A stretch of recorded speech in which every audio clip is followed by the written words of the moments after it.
विकास समाचारमध्ये आपले स्वागत। छत्रपती शिवाजी महाराजांच्या पुतळ्याचे गेल्या वर्षी अनावरण महाराष्ट्रात ढासळले। FIR दाखल। महाराष्ट्रातील सिंधुदुर्ग जिल्ह्यातील राजकोट किल्ल्यावर गेल्या वर्षी पंतप्रधान नरेंद्र मोदी यांच्या हस्ते अनावरण करण्यात आलेला मराठा राजा छत्रपती शिवाजी महाराजांचा पुतळा सोमवारी कोसळला।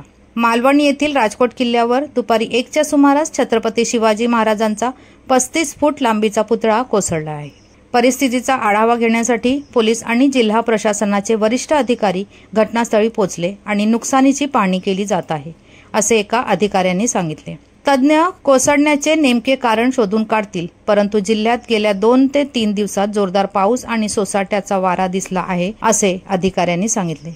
या प्रकरणाशी परिचित असलेल्या संरक्षण सूत्रांनी प्रसारमाध्यमांशी बोलताना सांगितले की या पुतळ्याची रचना डोमेनमधील तज्ञांनी केली होती आणि हा राज्य सरकार आणि भारतीय नौदल या दोघांचा समन्वयित प्रयत्न होता। अनावरणानंतर पुतळा स्थानिक प्रशासनाकडे देखभालीसाठी सुपूर्द करण्यात आला। संकुचित होण्याचे नेमके कारण केवळ साइटच्या मूल्यांकनाद्वारे निश्चित केले जाऊ शकते, जे प्रगतीपथावर आहे।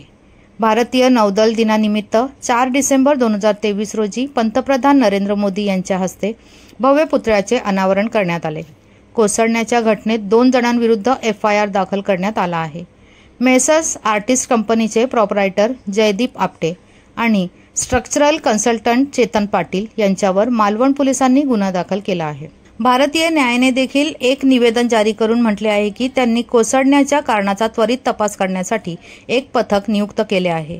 सिंधुदुर्गातील नागरिकांना समर्पण म्हणून 4 डिसेंबर 2023 रोजी नौदल दिनी अनावरण करण्यात आलेल्या छत्रपती शिवाजी महाराजांच्या पुतळ्याला आज सकाळी झालेल्या हानीबद्दल भारतीय नौदल चिंतेत आहे।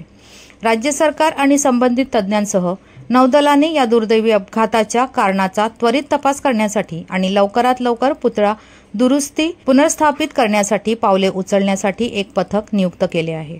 या घटनेनंतर राष्ट्रवादीचे जयंत पाटील, शिवसेनेचे आदित्य ठाकरे आणि इतरांसह विरोधी पक्षांच्या नेत्यांनी राज्य सरकारने कामाच्या गुणवत्तेकडे कमी लक्ष दिल्याचा आरोप केला आहे। भाजपच्या उद्दामपणामुळे हे स्मारक घाई गडबडीत करण्यात आल्याचा दावा ठाकरे यांनी केला। आपले आणि संपूर्ण महाराष्ट्राचे आराध्य दैवत असलेल्या छत्रपती शिवाजी महाराजांचा अपमान आपण कदापि सहन करणार नाही।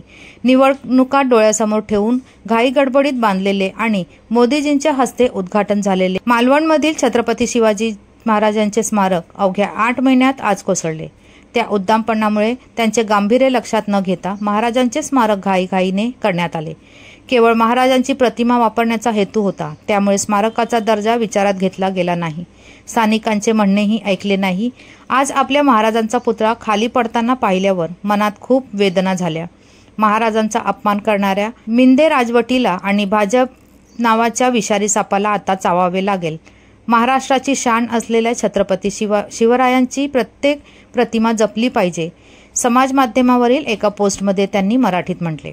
MIMचे प्रमुख ओवेसी यांनीही भाजपवर जोरदार टीकास्त्र सोडले आणि ते म्हणाले की कोसळणे हे मोदी सरकारने उभारलेल्या पायाभूत सुविधांच्या निकृष्ट दर्जाचे प्रतिबिंब आहे। नरेंद्र मोदी यांनी उद्घाटन केलेला 35 फुटांचा पुतळा आज कोसळला। मोदी सरकारने बांधलेल्या पायाभूत सुविधांच्या निकृष्ट दर्जाचे ते प्रतिबिंब आहे। शिवाजी हे समता आणि धर्मनिरपेक्षतेचे प्रतीक होते। त्यांचा पुतळा कोसळणे नरेंद्र मोदी यांच्या शिवाजीच्या विजनशी बांधिलकी नसण्याचे उदाहरण आहे, ते समाज माध्यमावर म्हणाले। राष्ट्रवादीचे प्रदेशाध्यक्ष आणि माजी मंत्री जयंत पाटील म्हणाले, राज्य सरकारने योग्य काळजी न घेतल्याने कोसळल्यास जबाबदार आहे। कामाच्या दर्जाकडे सरकारने फारसे लक्ष दिले नाही। पंतप्रधान नरेंद्र मोदी यांना पुतळ्याच्या अनावरणासाठी आमंत्रित करण्यात आलेला कार्यक्रम आयोजित करण्यावरच त्यांचा भर होता। हे महाराष्ट्र सरकार फक्त नवीन निविदा काढते, कमिशन स्वीकारते आणि त्यानुसार कंत्राटे देते। काँग्रेसनेही भाजपच्या नेतृत्वाखाली सरकारवर सडकून टीका केली असून भाजप सरकारमध्ये भ्रष्टाचार शिगेला पोचला आहे। धन्यवाद।